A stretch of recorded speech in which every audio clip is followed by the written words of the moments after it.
Mahirap kumula. Magandang control. Kasi yung ulo ko, hindi ko magalaw eh. Walang patutunguhan. Okay na control yun. Head lang. Hindi lang matapos. Pero finish pero magandang control. Kasi parang nakapako yung ulo ko doon sa mat eh. Hindi ko naikot eh. Try mo nga yan o kaya. Pili ko may choke doon eh. Kung ibababa mo tong shoulder, titig mo lang dito. Yun yung inaantay ko eh. Kasi nandito yung ano ko eh, sa dito mo. So, kaya ako tinanggal kasi baka ganun mo. Baka ma-crush yung ano ko, chin ko. Kasi ko okay lang nalego lang ng chin. Hindi mo ito binababa, pero walang pressure. Nilagay mo itong kamay. Yung ano ko yung choke. Nasa ano ba yan? Ako, okay na. Naroon ko na kailan. Okay na. First ano eh. First ano eh. Pababa na.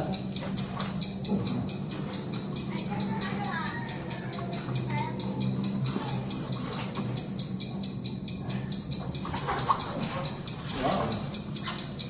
Ito yung mic sila. Mahirap sa buhay talaga. Sobrang bigat eh. Ganyan, laging heavy. Heavy, ito na rin movement eh.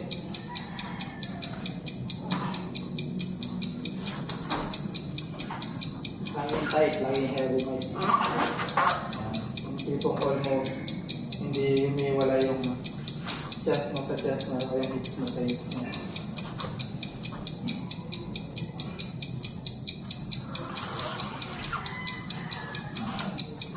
Okay, merong nasa chest, merong nasa hips.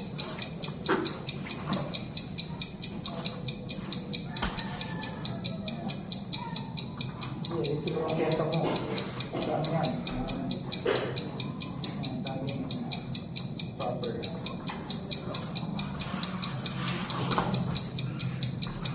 May position mo.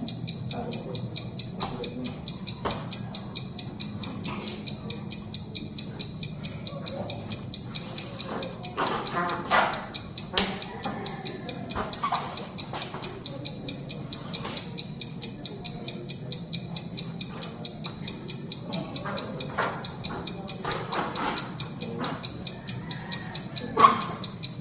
Farming ka ng points mo ito. Competition mo. Ganda ng confidence mo.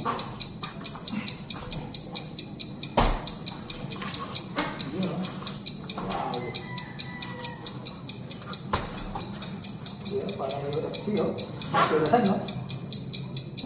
UFC eh.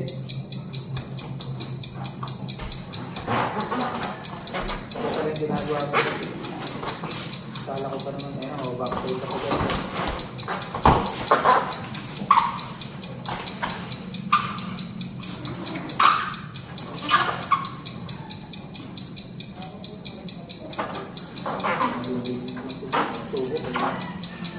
Wow.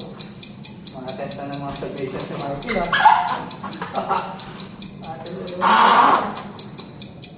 Paano ka na eh?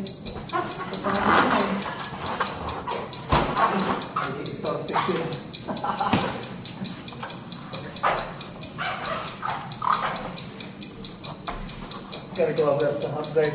Okay.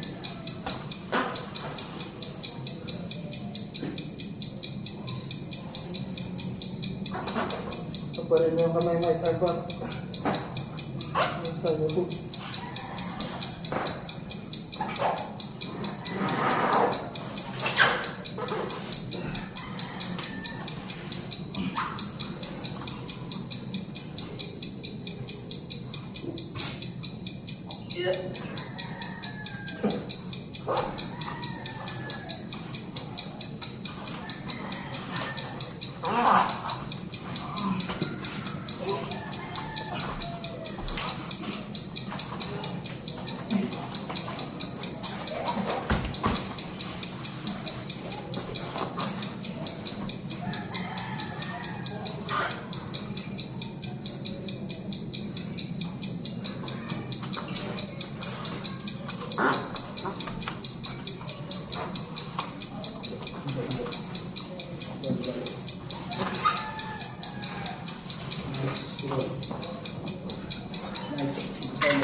yung ginagawa ni Ken bro. Gawin mo yun ha, yung sa Facebook.